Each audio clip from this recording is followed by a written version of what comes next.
A secret buried for more than 20 years has just exploded into the open, and this time, there is nowhere left to hide. What was carefully erased, quietly rewritten, and deliberately forgotten has suddenly resurfaced with devastating force, dragging Meghan Markle straight into the center of a storm she can no longer control. And at the heart of it all lies a question that refuses to go away: what exactly happened between Meghan Markle and Joe Giuliano back in 2001, and why does it matter now more than ever? Because this is not just another rumor. This is not another tabloid distraction. This is something deeper, darker, and far more dangerous. A media earthquake has officially struck the Montecito mansion as a series of top-secret letters from AU 2001 between Meghan Markle and her college sweetheart Joe Giuliano have suddenly been leaked. And the moment those letters surfaced, everything changed. The timing, suspicious; the content, explosive; the implications, potentially catastrophic. These weren't vague whispers or half-formed allegations. These were handwritten letters, old email exchanges, real conversations frozen in time, now ripped open for the world to see. And as each page was examined, as every line was dissected, one shocking detail began to dominate the narrative, pulling attention away from everything else and locking it onto a single, unthinkable possibility.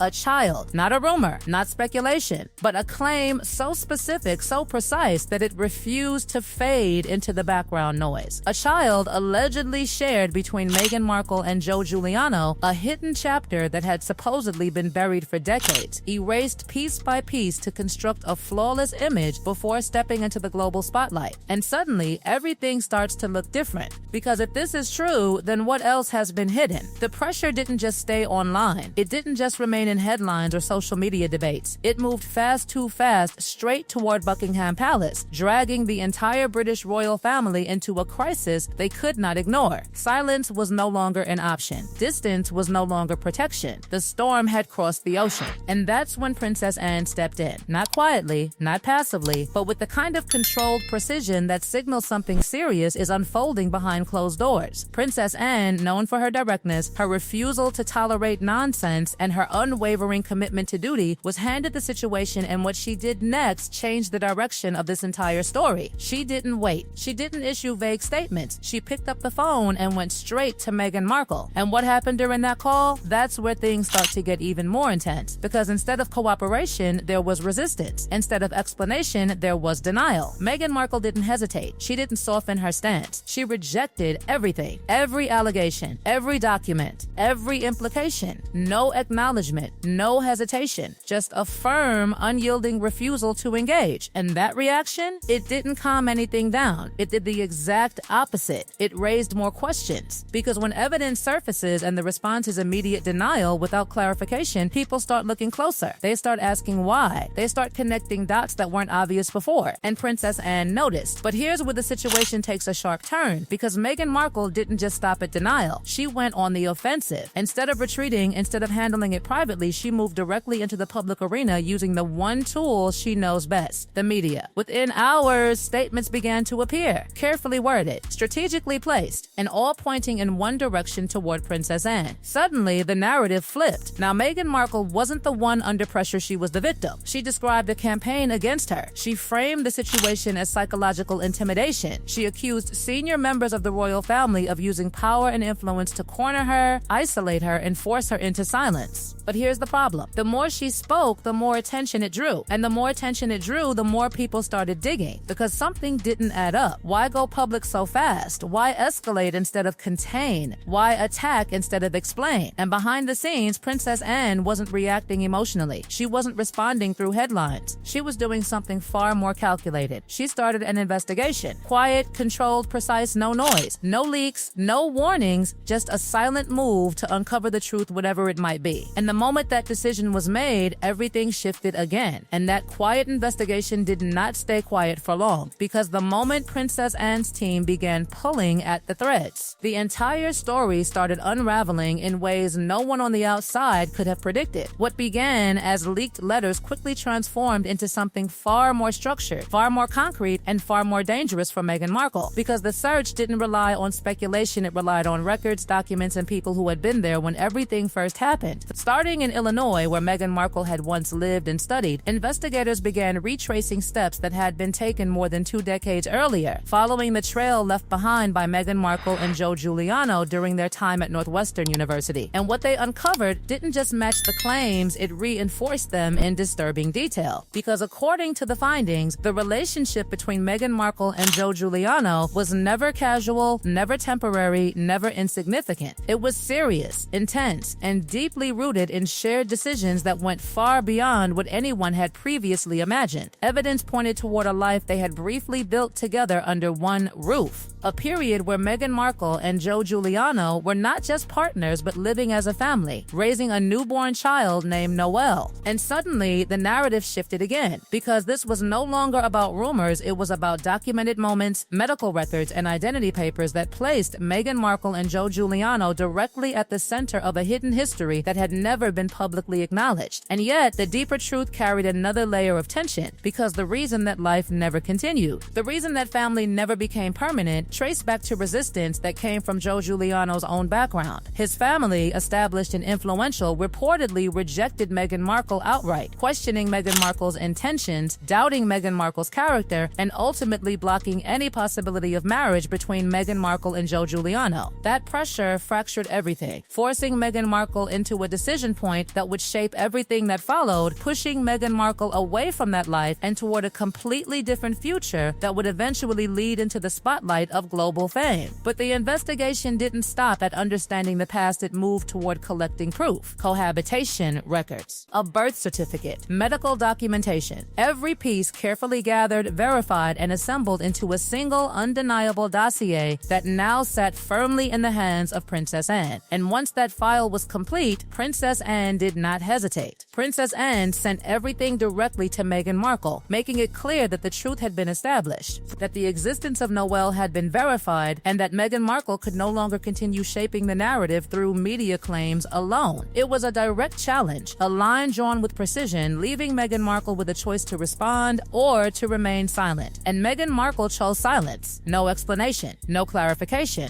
no acknowledgement. Just the belief that time could still be controlled, that the storm could still be managed, that the pressure might somehow fade. But that calculation collapsed the moment Princess Anne made another decisive move, because Princess Anne didn't keep the information contained. Princess Anne sent the entire file to Prince Harry, and that was the moment everything detonated. Because when Prince Harry received that file filled with letters, records, and proof connected to Meghan Markle and Joe Giuliano, the reaction was immediate and explosive. Inside the Montecito mansion behind closed doors, the confrontation between Prince Harry and Meghan Markle erupted with a force that had been building quietly beneath the surface. And Prince Harry demanded answers, pointing directly to the evidence, questioning the existence of Noel, questioning the past involving Joe Giuliano, questioning everything that had never been revealed. And Meghan Markle didn't step back. Meghan Markle pushed forward, rejecting every claim, calling the documents fabricated, insisting that Princess Anne had orchestrated everything to destroy Meghan Markle and fracture the marriage. But the pressure didn't stop there, because just as that argument reached its peak, another voice entered the story, a caregiver who claimed to have raised the child. And that claim didn't arrive quietly. It came with details, with accusations, with a narrative that painted Meghan Markle as someone who had made a calculated decision to walk away, handing the child over, securing silence through agreements and financial arrangements, and cutting all ties in pursuit of a future that would not be burdened by the past. And when that testimony hit the public, it didn't just add fuel, it poured gasoline onto an already uncontrollable fire. Because then came the photograph, a childhood image of Noel, partially blurred but still visible enough to ignite immediate reaction, with features that many claimed mirrored Meghan Markle so closely that denial became harder and harder to maintain. And as that image spread, as the caregiver's statement echoed across headlines, the atmosphere inside the Montecito mansion shifted from tension to collapse. Prince Harry, already shaken, found himself facing a reality that refused to align with what Prince Harry had believed for years, while Meghan Markle continued to resist, continued to deny, continued to fight against a narrative that was no longer contained. And far away in London, Princess Anne moved toward the final stage, gathering the royal family, presenting the situation not as rumor, but as a crisis, framing Meghan Markle's past with Joe Giuliano and the existence of Noel as a direct threat to the institution itself. The discussion was no longer about damage control, it was about decisive action, about whether Meghan Markle could remain connected to the royal family at all. And as that decision formed, as legal steps were proposed, as the separation between Meghan Markle and the monarchy began to take shape, one question lingered, heavier than everything else, refusing to disappear.